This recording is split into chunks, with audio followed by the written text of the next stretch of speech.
You are achieving, you're showing up, you're doing everything you're supposed to do, and something still feels off.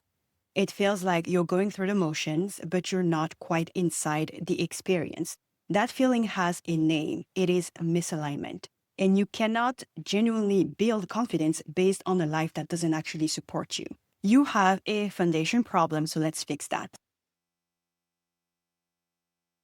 Most people who are misaligned don't know that they are misaligned. They just know that something is missing. They achieve the goal and they feel nothing particular. They get the job, the relationship, the apartment, the milestone, and wait for the feeling that is supposed to arrive. And sometimes that feelings, it comes briefly, then it fades away. And they're back to wondering, is this it? And if you think that question is ingratitude, it is not. It is your internal compass telling you that the life you're living and the life you're meant to be living are not the same thing yet. Misalignment has a very specific texture. You live, but you don't thrive. You function, but you aren't fully present inside your own experience. You make decisions, but they feel like obligations rather than choices. You plan for the future, but the vision feels borrowed, like you are describing someone else's dream in the first person because yours hasn't been given permission to exist yet. And the most disorienting thing about misalignment is that it can actually coexist with external success. You can appear completely fine from the outside and feel completely hollow inside. In fact, the more successfully you live a life that doesn't fit you, the more confusing that hollowness becomes. Because by every external measure, you should be satisfied, but you're not. I understand now what misalignment feels like because I've experienced both sides of that contrast. When I was misaligned, I was just going through the motions, moving through my days competently, but not fully present. When alignment came gradually through, intentional effort on my part, everything shifted in tone. My clarity increased. I felt more genuine hope that things could change for me. I started dreaming again, and I wanted to see those dreams, come true. Of course, fear didn't disappear, but it stopped acting like a stop sign. My discomfort became information to work with rather than a final sentence on my situation. And funny enough, something opened up for me spiritually. I had a deeper trust in a higher power, in energy, and in the idea that the universe was conspiring in my favor rather than against me. Alignment and spirituality arrived together for me, and I believe that's no coincidence. But before I give you the tools, I want to name the three specific types of misalignment because you need to know which one you're dealing with before you know what to fix. The first type is identity misalignment. This happens when you are pursuing a version of success that isn't truly yours. You are pursuing the version that was handed down to you by your family, by your culture, your peer group, or the social media algorithm that shows you what a successful life should look like. You are building towards something, but unfortunately, it is someone else's idea of success. The further you go, the more it costs you because every step in the wrong direction takes you away from who you really are. The second type is values misalignment. These occur when your daily life doesn't match what truly matters to you. You say freedom matters, but you live in a structure that takes it away. You claim creativity is important, yet you haven't made space for it in months. You state that your health is your priority, but your action suggests otherwise. Values misalignment isn't hypocrisy, it's a drift. It happens gradually through, the buildup of small compromises that you make until the life that you're actually living bears little resemblance to the life you want to claim. The third type is the most physically felt and the most ignored, and that is energy misalignment. It occurs when your environment and your habits consistently drain you instead of helping you grow. This isn't just tiredness, okay? It is the specific exhaustion from spending your energy on things that take from you without giving you anything back. The job that depletes you, the relationships that cost you more than they give, the habits that numb you rather than restore you. Energy misalignment is your body's way of telling you what your mind has been rationalizing. The question you ask to find out which misalignment you're suffering from is actually the same. What feels heavy? Notice I did not say challenging, okay? Challenges are good and they have energy. Heaviness is dead weight you carry around. So What feels heavy? If something in your life feels consistently, persistently heavy, and again, not because it is hard, but because it costs you more than it gives back, then that's misalignment signaling itself. That's the compass telling you something needs to change before you can build anything stable on top of it. I want to pause here and ask you something. Which of those 3 types of misalignments resonated with you just now? What made you feel slightly exposed when you heard me describe it? Is it identity misalignment, values misalignment, or energy misalignment? Because the answer to that question is your starting point. Sit with that before we go further. Now, here are the 5 tools that actually work in my life in real time through real decisions. The first tool is an honest conversation with yourself. And don't roll your eyes at me, please, okay? Did you know that most people avoid doing that because the answers are uncomfortable? So here are the questions. Brace yourself. Question number 1, what feels heavy in your life right now? Not hard, again, heavy. Question number 2, what am I doing out of obligation rather than genuine desire? Question number 3, where am I forcing things that aren't moving naturally? Sit with those 3 questions and answer them honestly. Don't rush for answers that sound, reasonable, or the answers that you would give someone else. We want the actual real answers, the ones you already know deep down but haven't said out loud. The rule that follows is simple. If something drains you consistently, then it is misaligned. Of course, that doesn't always mean that you can eliminate it immediately, but it means you stop pretending it isn't costing you. You stop calling exhaustion discipline. You stop framing depletion as dedication. You name it accurately so you can address it deliberately. The audit is not a one-time exercise. It's practice. You can run it monthly or run it whenever something starts to feel heavy and you can't identify why. The truth audit is the earliest warning system for misalignment. It catches drift before it becomes crisis. But naming what's misaligned is only the beginning. The deeper work is understanding what misalignment actually looks like for you specifically, and that requires a different question entirely. One question. If nobody was watching, if there was no audience, no social media feed, no family expectation, no cultural script, how would you actually live your life? Not the way you think you should live your life, or the version that looks good in photos or good on paper. I'm talking about the real version, the one that shows what you truly want when you remove everything meant to impress others. Can we agree that that question is actually more difficult to answer than it seems?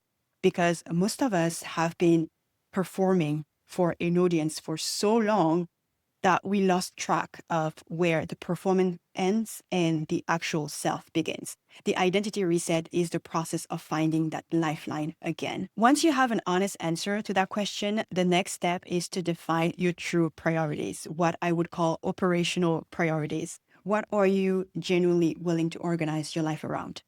When you have your answers, focus on those goals. And at the same time, cut all goals that exist solely to impress people whose opinion, for whatever reasons, you've decided mattered more than your own.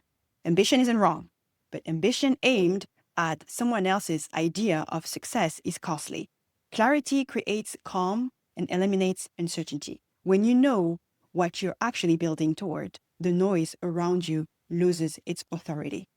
The comparison quiets and the social clock stops feeling like a verdict. And the decision-making process, which felt impossible when the goal was vague, starts being easier. The third tool takes everything the identity reset revealed and runs it through your daily life, specifically through your energy. Take everything in your current life, your relationships, your work, your habits, your environment, your commitments, and put each one into one of 3 categories. Category number 1, it expands me. Category number 2, it is neutral. Category number 3, it drains me. Be honest when you're doing it. Don't be generous towards things you've invested in and don't want to admit aren't working. Just be honest. What you will find when you do this exercise is that most of the misalignment in your life is concentrated in the "it drains me" column.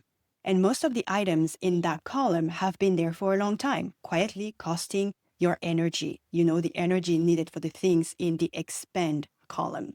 The energy filter makes that cost visible to you. Once it is visible, then you can start making deliberate decisions about what to eliminate, what to reduce, and what to double down on. This doesn't mean cutting everything difficult from your life. Some things that expend you are going to be hard and difficult. The filter isn't about comfort, okay? It is about return. Does this give back more than it takes from you? If the honest answer is no, then it is draining. And things that are draining do not become expender through loyalty or persistent. They stay draining until you change them or you release them. Now, the fourth tool is the one that most directly addresses confidence, and it works very differently from how most confidence advice is framed. Most confidence advice tells you to do bigger things, take bigger risks, make bigger moves, and eventually the confidence will follow. But that advice gets the sequence wrong. Confidence is not built through big wins. It is built through kept promises to yourself. I made a short, powerful video on confidence, which I recommend you watch. I will link it below. The minimum standard method works like this. Instead of setting extreme goals that require heroic effort to maintain, you establish non-negotiable, tiny commitments that are so small, they're almost embarrassing to write down, but that you can consistently keep. Examples could be 10 minutes of focused work, or one intentional decision each day, a single page of journaling before anything else. Whatever the smallest version of the practice that you can reliably guarantee, do that. Here's what happens when you keep those small promises consistently. The brain starts filing evidence that you are someone who follows through, evidence that what you say you will do and what you actually do are the same things.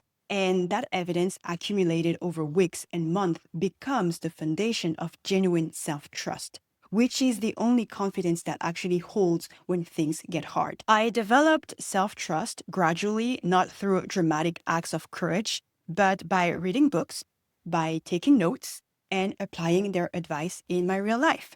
Each promise I kept to myself was like a casting vote for a new identity. Over time, these votes added up, shaping a character I genuinely recognized and trusted. This is what the minimum standard method cultivates. Not motivation or inspiration, but a reliable track record with yourself. If this reframe landed for you, if the idea that confident is a track record rather than a trait is something you needed to hear, then this channel is built entirely around that kind of honest, specific, lived work. So subscribe and come back. Every video goes this deep. The fifth tool is the reframe that holds everything together, because without it, even the best toolkit eventually collapses under the weight of pushing too hard in the wrong direction. The main message in productivity and self-improvement culture is work harder, emphasizing more discipline, consistency, and output. While discipline is important, I don't deny that at all. Applying discipline to a life that isn't aligned only takes you further away from your goals more quickly. The shift is from asking, how do I perch harder, to asking, does this actually fit me? Alignment provides benefits that discipline alone can't quite capture. Aligned effort can still be challenging, but the nature of that challenge feels different. With aligned actions, the resistance you might encounter will always come from outside influences, not from within you. It's like you're working against the difficulty of the task itself. You're not working against yourself, battling whether you should be doing this action in the first place. There's a difference. When I restructured my life around location freedom, I was not choosing the easier path. I chose less predictable income, more uncertainty, more variables outside of my control, but there was no internal resistance. Yes, not everything is perfect now, but I am not misaligned. And that distinction between the difficulty of a chosen hard thing and the weight of the wrong thing is one of the most clarifying experiences I've ever had.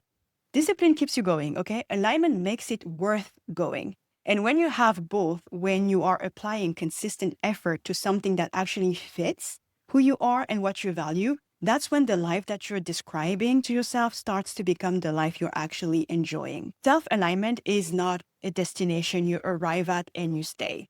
It is an ongoing practice of honest self-inquiry, deliberate adjustment, and the willingness to keep choosing yourself even when the external world has other suggestions. For years, I was fully aligned with having a thriving life in Korea. But things changed and I realigned myself to something else entirely. So run the truth audit when something feels heavy. Do the identity reset when you've lost track of what you're actually building toward. Use the energy filter when you are depleted and can't identify why. Keep the small promises through the minimum standard method until the self-trust accumulates into something you can rely on. And apply alignment over discipline, not as an excuse to avoid hard work, but as a filter for making sure the hard work is pointed somewhere worth going. And if you want to go deeper on one of the most powerful alignment practices I use personally, aka journaling, I have a dedicated video on my exact process linked in the description, because journaling done right is not just writing in a diary, okay? It is designing your life on paper before you live it. I'm Leïla. On this channel, we talk about real reinvention and identity shifts, mindset, money, structure, and becoming a more aligned version of ourselves. If that's the work that you're doing, subscribe and stick around. Thank you so much for watching. Take very good care of yourselves, and you will see me in the next video. Bye.